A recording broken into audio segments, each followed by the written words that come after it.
Welcome to the Dave Pamah Show, the podcast that revives, restores, and awakens your innermost capabilities. You have the training and the talent to succeed, but do you have the guts to fail? I love what I do. When you love what you do, you want to be the best at it. Today is about the power of you. You will change the world. Find your path to success through the journey of those who have succeeded. And now, your host, Dave Pamah.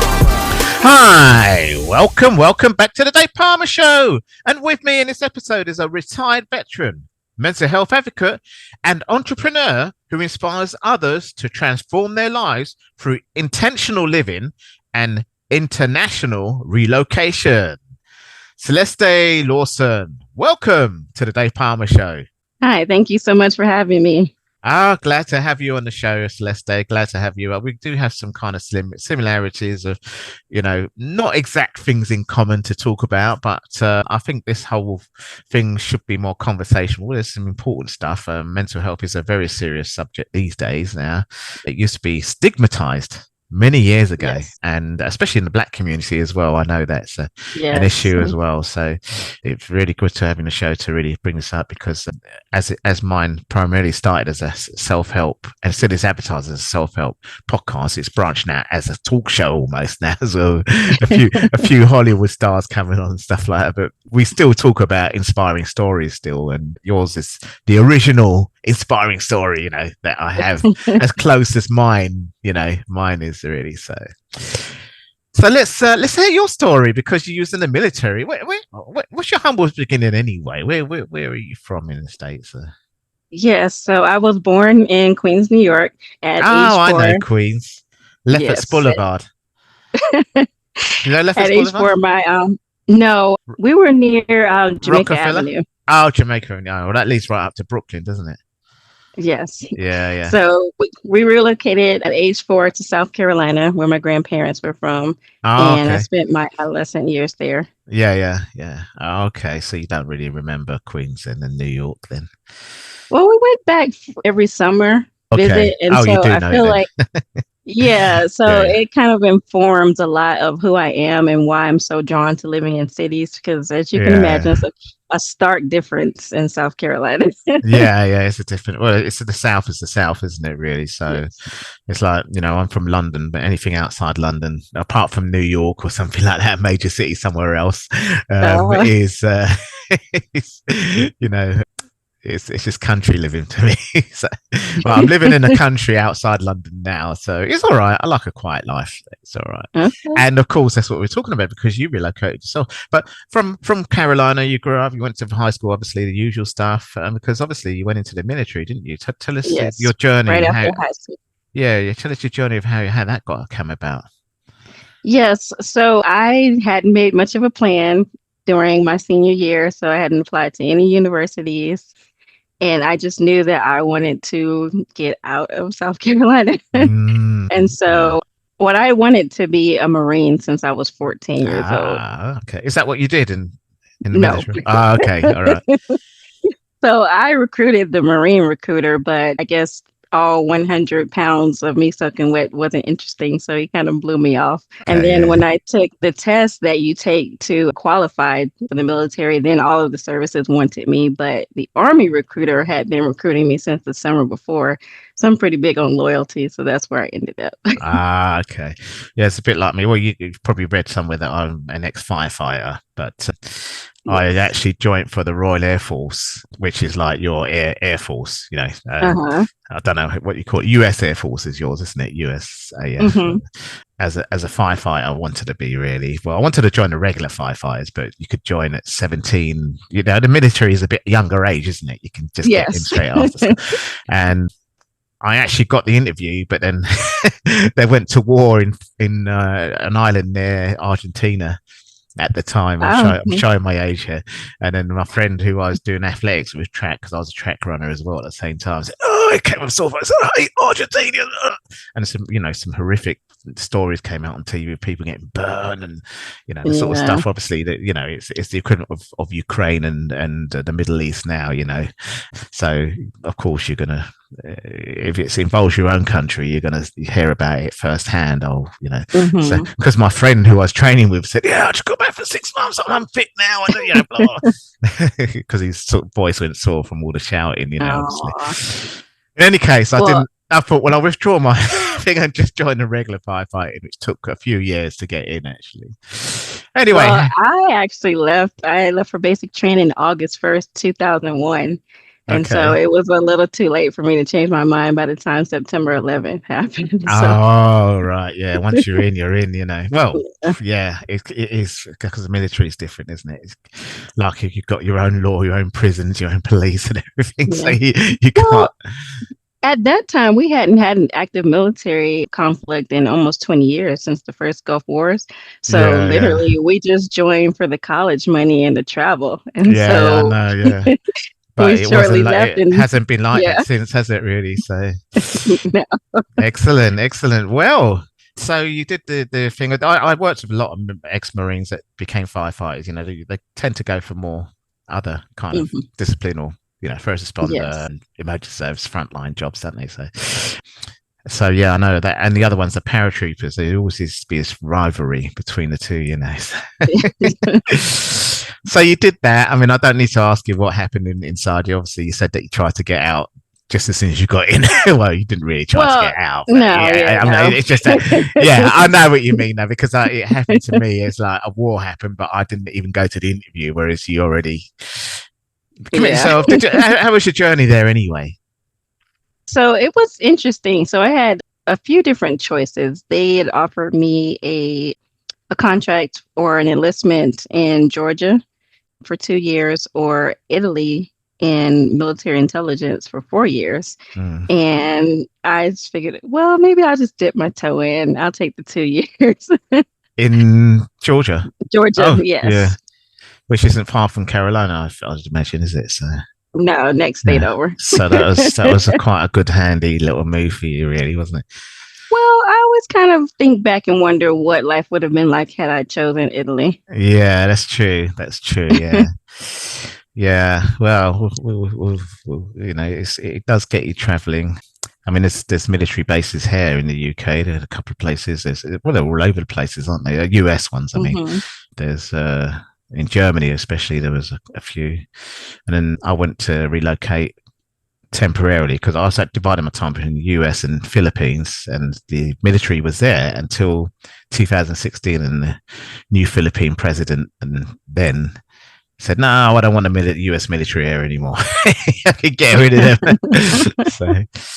But yeah, well, life really became interesting after my deployment to Iraq in 2005. Oh, you did? Yeah. Oh, right. So you got deployed out. So, you did go abroad then. And what was that like?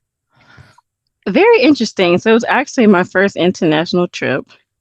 So I didn't even have a passport. Yeah, apparently it's not unusual for Americans. About 70% don't have passports, do they? I haven't gone out and counted, but it's just something that people are saying. So could be true. Yeah, it could be true. Only because you've got everything there. If you want a beach, you can go to California. If you want to, why would you get a passport, or Miami even? Why get a passport when you can get everything there? So it's nice to learn about different cultures. That's the thing. Yes. So, however, you've got Mexico on the border. But anyway, so yeah, Iraq. What was that like? It was very hot, obviously, but just getting to know the different cultures. So the third country nationals that worked on base, it was a bit surreal, I would say, almost like living in a soap opera. Really? So there's always like this, imminent fear of danger. At one point we lived on a camp where we got hit by rockets every night for about a month. Oh yeah. Yeah. It was like that in Afghanistan when the US eventually pulled out, and then just on that night, well, it was ISIS that did it apparently, but they just threw a bomb at the airport or somewhere. I can't remember.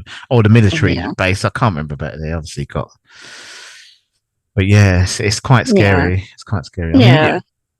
So in between, so those threats, lots of issues with Sexual assault, not that I experienced, but there was a lot going on in the camp, being away from family. Yeah. It was most of our first time away from family or overseas. So a lot of big T's and little T traumas. Big T? Trauma and little T trauma. Oh, right. Yeah. And then, losing other service members, friends that, died to IEDs and patrols and things like that. Yeah. Oh, what you mean getting hit by? Yeah. So we lost 6 service members during my time there. We are 5 and one attack. Yeah, that's. I in my time as work as a firefighter, almost 25 years. In London we lost 4, I think, and 3 of them were like in my first year. As a probie, you call them. I was a probationer then, but they call it trainees or something like apprentices now. I can't remember now, but yeah, as a probie, so that kind of. But I just worked through it, and you just got to learn your trade, haven't you? And just you're focused, aren't you? Really, so. Yeah. Even though these things happen, it's just the resilience you've got to build in yourself, isn't it? Yes, definitely. Yeah. So with that tour of duty out the way, and then you went back to, or that stint in Iraq, you went back to US, and yes. And when did you become? Yeah, I went back to the US and was already slated to go to Afghanistan within the next 18 months. Yeah. But started to have some issues with my back. And so, okay. So eventually I was medically separated. Okay. Meaning you had to leave the found not fit for duty, yeah, not fit for duty. That's it. That's what we say as well. Not fit for duty. Yeah. Or PU, permanently unfit. That's another thing we need to say. So, okay. So how did that feel at that time? Because then you would have had to make a quick snap decision. I mean, I kind of went out on a medical around the time when I would have done my full time as a firefighter anyway. I was just below it. So it didn't matter for me. I know, it was kind of like, well, I would have looked at, it's kind of, you look at the bad and good things, don't you, really? I did get involved in a lot of politics, I must admit, with race and, obviously you being a black female, I mean, there was some black female firefighters. We used to get together to trade unions and talk about stuff. I'm not going to, if we start going on a tangent there, but, of course, with that sort of culture going on with what you're talking about, and especially you being away from home and having to deal with that kind of politics, Yeah, must have been really tough. Because at least with us, we're kind of more closer to. We can just go home at the end of the day. Do you see what I mean? And then forget it, or you couldn't do that. Do you see what I mean? You're trapped with it, aren't you? Really? Yeah, I think it was even more difficult because my daughter was 3 years old at the time. So and you wasn't with her then, obviously. No. Yeah. That's well. Anyway, so you went out on a medical, and it's quite interesting how you made that transition. Obviously, you're here where you are now. So what kind of happens for that transition to come about? What did you decide to do once you found out about being sort of not fit for duty anymore? Well, so what's interesting about my case is that even though I was found not fit for duty, I was only awarded 10% disability rating, which equated to about $100 a month. Oh no. Oh me, no, that's not a lot, and no lump sum payment medically, kind of like. It was an advance payment, so I didn't see that $100 for probably about 10, 11 years. Whoa. So you just literally just went out with no money, no job. Well, I was fortunate to find a job in the field that I was working in the military. Yeah. So they had just stood up a new unit at the base that I separated from. Yeah. And so they needed people who were doing exactly what I did. In the military. What was it? So, you don't have supplies. To tell me. Oh, supplies. Okay. Yeah, so essentially we were responsible. So when units deployed to Iraq and they left behind equipment, we were Yeah. responsible for the hand receipts, maintaining them, Yeah. purchasing supplies, and then once they came back, we would sign the equipment back over to them. Yeah. Yeah. No, I've got that. Yeah. Okay. So there's a civilian role as well for that in Hmm. the US. So that's quite interesting. So no, that's good anyway. So the life went on for you, and then Well, 13 years of fighting with the VA to finally be awarded what I should have been awarded when I was separated. yeah. And so that occurred in 2019. So I left the service in 2007. 2019 is when I was finally awarded full benefits and pension. And from there, I've had a couple of stints with living overseas from that time. So a couple of years after I left the military, I took a job in Kuwait. So I worked as a defense contractor for a year Oh, in okay. there. Yeah. Yeah. But at least you're free to go wherever you want. You wasn't under that Yeah. regimented kind of like, where are you? Be back, blah, blah. Yeah, Oh yeah, no, we lived out on the economy in two-bedroom apartments. It was great. I Yeah, mean, yeah. the national sport in Kuwait is people watching and shopping. But That's outside quite of that, interesting. yeah, it was a nice place to be, and it's close to, Dubai and Yeah, yeah, Bahrain. So yeah. I think that was the most vacations I had gone on in my Oh, life okay. at that point. So Yeah, it worked out. yeah, And I yeah. decided to move back to the US to finish my bachelor's degree in Florida. Did that and ended up in the DC area for about 7 years.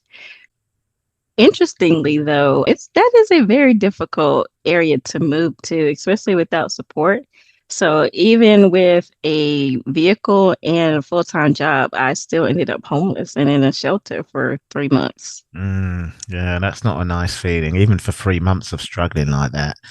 Yeah. Um, Now, people don't realize how homelessness can affect so many people. You could be working and still be homeless, you see. And Yeah. 1 minute you're doing well, you've got your regular income, you're paying your rent, and the next thing something just throws you out. Even if you just get thrown out your house, it just throws things out of sync. Yeah. Yeah, And so I think that experience, well, that's one of the main experiences, but I think that most informs a lot of what I do now. Just understanding how difficult it can be to relocate to a new place where you don't know anyone, you don't really know the housing market, mm, the culture, and just navigating that move seamlessly. And so that kind of translated into what I do now. But I stayed there for 7 years, which was really interesting for me because in up until Kuwait. that point, no, in Oh, DC area. oh, So DC. Oh, okay, yeah. I never lived anywhere for more than 2 years. I don't know if that's a Oh, symptom of the military or yeah. Apart from Carolina, we obviously use yeah. So growing once up. I left Yeah. there, it was no more than 2 years, but it was 7 years in the DC area. And the most interesting thing happened to me probably halfway through, where I developed this fear of travel and flying. So like I would book a trip and en route to the airport, I would cancel the flight. Oh, that bad. Yes. Mm, okay. That. How did you get over that then? Because, well, I suppose it's in America you can take buses everywhere, but in Costa Rica, if you had a fear of flight, you'd be having to go through some jungles in Honduras and things like that, which isn't really too great. It's not really the sort of journey you want to take, is it? Really, through by Yeah, no, bus? it was actually a trip to Dubai that Oh, I broke see. me out of that. Oh, Yeah. right. So I was really stressed at work and I just really needed to get away. And I spoke to my boss. He encouraged the mental health break. And so I booked a trip for 2 weeks later to go to Dubai for a week. And then I don't know, whatever it was, but it lifted and it was Mm, gone. And so yeah. from there, yeah, so in 2019, once I was awarded my full benefits, then I started to make some decisions about whether I was going to stay in the US or move abroad again. And I was deciding between DC, LA, Brazil, or Ecuador. Mm. And DC, so, LA. I know a lot of people move to LA though, but of course, you know, every inner city area has its issues. New York and London as well, actually, believe it or not, has a similar kind of. But they do also have some nice parts to it as well. So you know, it's just any major city has that, really. Oh yes, You know, even in Costa Rica. Well, yeah, I was going to say that I have been to Costa Rica, and I think I stayed in San Jose as a base, which is a place people advise you not to stay. But it's all right. I live in San Jose, and I love it. Oh, you love it? I was going to say, I actually stayed in a hotel in a square, and I had a TV screen showing soccer. Well, you call it football. We call it football, but I just say soccer TV because you might think American. And I used to stay in this hotel room that was really cheap, and then so I stayed there for the 3-4 weeks I was there. And I had outside, and you know, some big mattress on, and they were just in the street on the corner going on the screen. It was just there permanently.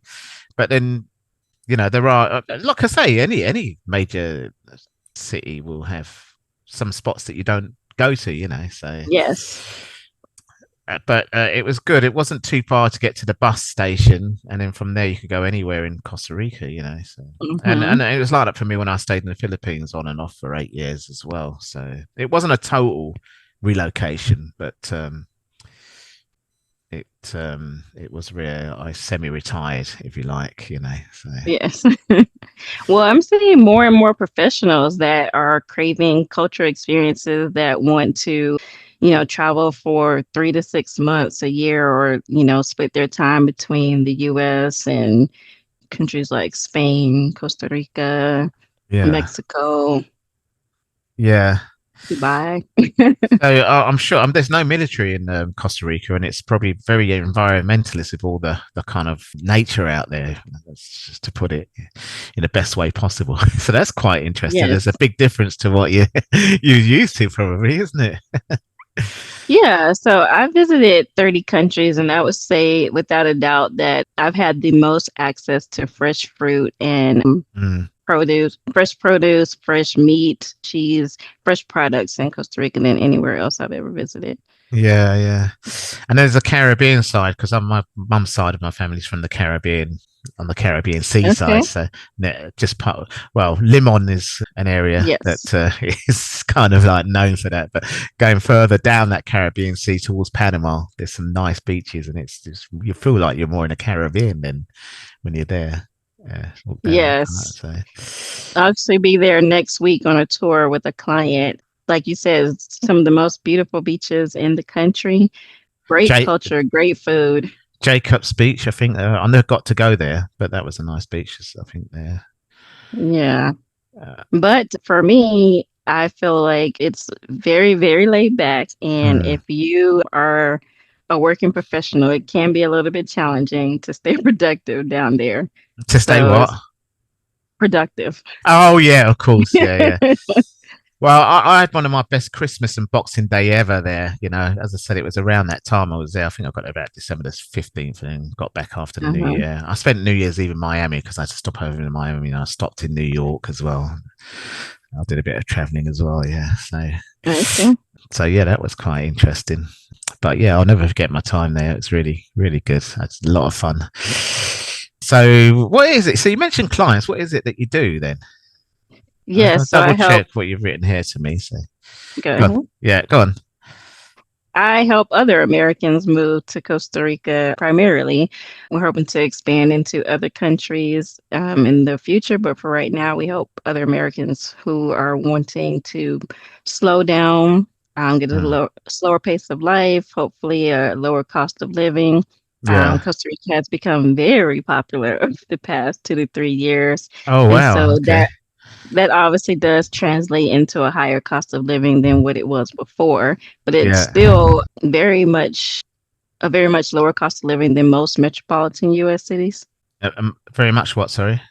Lower cost of living than most metropolitan U.S. cities. Yeah. I mean, they do eventually go up once it gets so popular, but it will never get the same as developed countries. They say developing and developed countries, but it's pretty much developed in some parts of in San Jose, there is a kind of, Yes. in a rush hour, see people going to work and everything. It's just a normal life like in any other city, really, isn't it? So. Yes. I've worked with a lot of clients who've never visited Costa Rica or even left the US, and they're very surprised with how developed it is here. Yeah. Well, I was there in 2004, so it must have got even more even more built up, because when I was you in the definitely have to come back. Yeah, when I was in the Philippines over the 8 years, I'm in the UK permanently now, but when I was semi-retired there, I just saw building after building, and it just sometimes eventually I wouldn't recognize there's a certain place with only a couple. But then it's like that in London. Actually, there was a certain areas that they really regenerated, but weren't being used, and then you just suddenly saw just a new city built inside a city, so I'd imagine in 20 years Costa Rica is a completely different place, both inside San Jose and on the beaches as well, and resorts. Yes, so many different high rises now. I live in a building that's 31 floors. So it's just, the development is just exploding. yeah 31 is fair height, actually. So I have been to a lot of buildings and high rises as a firefighter, as you can imagine. So so that's another thing that's new for them to deal with. I think the time when I was there, reggaeton was a new thing coming out. So obviously I was a lot younger then, so I got roped in with a couple of clubs out there. I thought, what the hell? They're mixing this in with some reggae music, which obviously I'm used to. It's like, wow, this is obviously 20 years on. It's like a normal thing, Yeah, so there's now hookah lounges that specifically play reggaeton. That's it. Jazz clubs. Yeah. I think I went to one of those lounges when it was a bit more underground. Not underground, but it wasn't as probably the way you're describing. It was just like, because I when I go to a country, I like to meet with the local people and get to know the culture, and then they kind of like wanted to show me around. Yeah, come here, go there. So I lived like the locals there that way. That's how I did it, and same in the Philippines. So, well, actually, my daughter was born in the Philippines, so okay, yeah, her mum's Filipino, but. So that's and if I go to the Caribbean, obviously I've got family there. I'll just do what the family does, not what the 5-star hotel in the resort tells you to do, because you never seek any culture, do you? So excellent. So tell us the audience a little bit more what you do and how they can get hold of you with your business, because obviously there's also a mental health role that you play as well, isn't there? Yes. So that's part of what inspired me, I guess, to start the company. So I'm landed in Costa Rica in March of 2020, 2 weeks before the shutdowns. Yeah. And it was just, 2 weeks later, I met my husband. He is from here. And so at the time, we both spoke. He spoke basic Spanish and I spoke basic English. So being in we both location, spent lockdown in paradise, because my wife's Filipina. So I was trapped in the Philippines. You only had 3 days to get out, and then after that there was no flights, and then what the UK did was said, look, we'll charge you 3 times the amount of flights and we'll get you out of there. I think India was the worst place that was trying to get everyone out of. But of course with you could just it's not so far from the US, a little bit more easier to get out of, isn't it? It still was about the same concept. I think the flights were 2 to 3 times the repatriation flights were about 3 to 2. Oh yeah, that's it. Repatriation flights. That's what they were. Yeah, that's right. Yeah, but then I thought to myself, hang on. And I was looking at how people were locked down, especially in cities, and that is like you're trapped in a room. Some people, because that's all they had. I'm thinking, it feels like I'm just on a nice little vacation here forever. It's like just get out. We got a palm tree, the sun, and it's just like a hotel and a resort. Every day for me, it's like it didn't really feel like. Much to exactly. Me. I mean, if you're in a resort, you're almost in that compound situation anyway, aren't you? And unless you go on an excursion somewhere, but yeah. So I don't know how that felt with you in Costa Rica. So we felt relatively safe, I would say. So the Ministry of Health pretty much ran the country at that time. So there were daily briefings with the Minister of Health and the president to update us on same as the UK, cases. Yeah. And, everything was very diligent with hand washing, cleanliness, mask. I think and it was the same in the Philippines, which is where I was at the time, the same situation that you was obviously doing lockdown in paradise. That's what I called it at that time.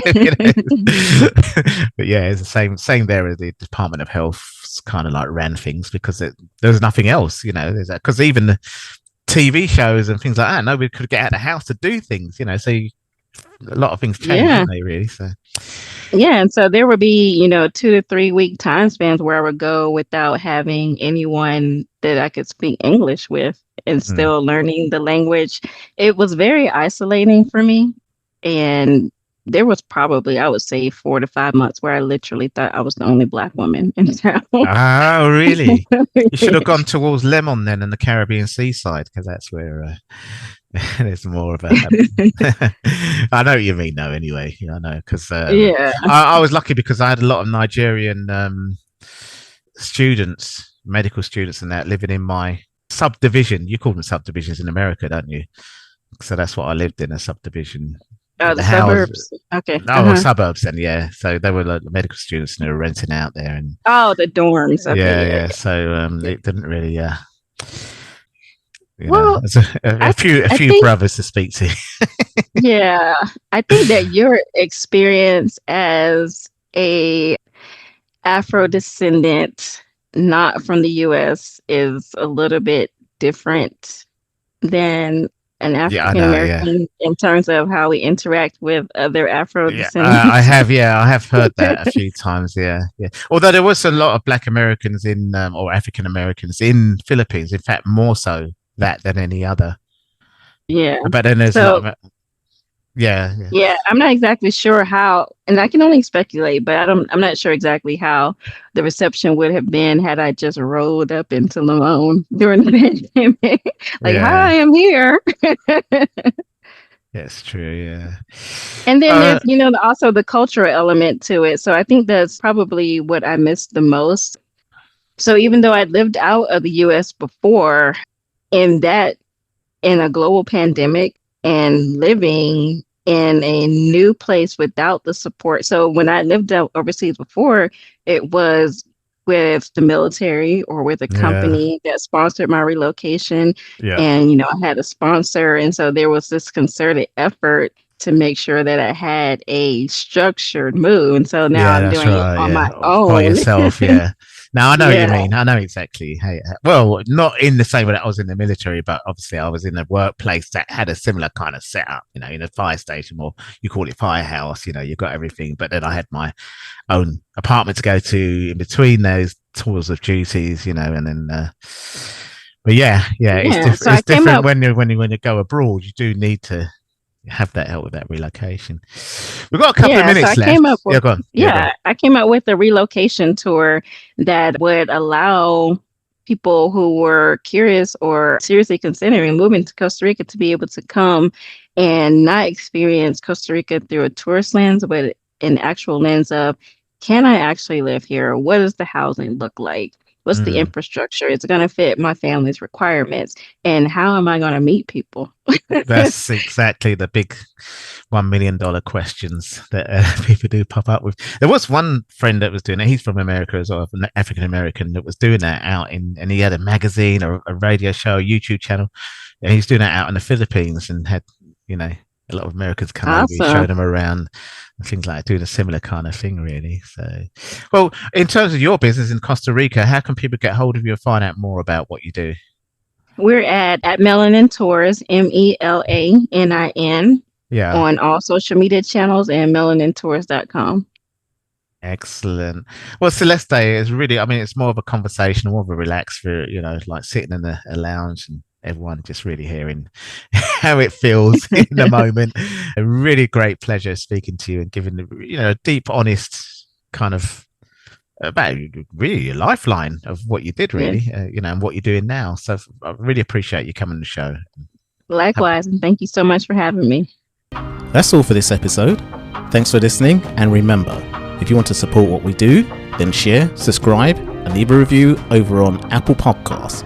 Or head over to my website, davepalmer.com, and click on Rate Show. Well, that's all for now, but I'll see you in the next episode of The Dave Pamah Show. Follow us on Facebook, Twitter, and Instagram.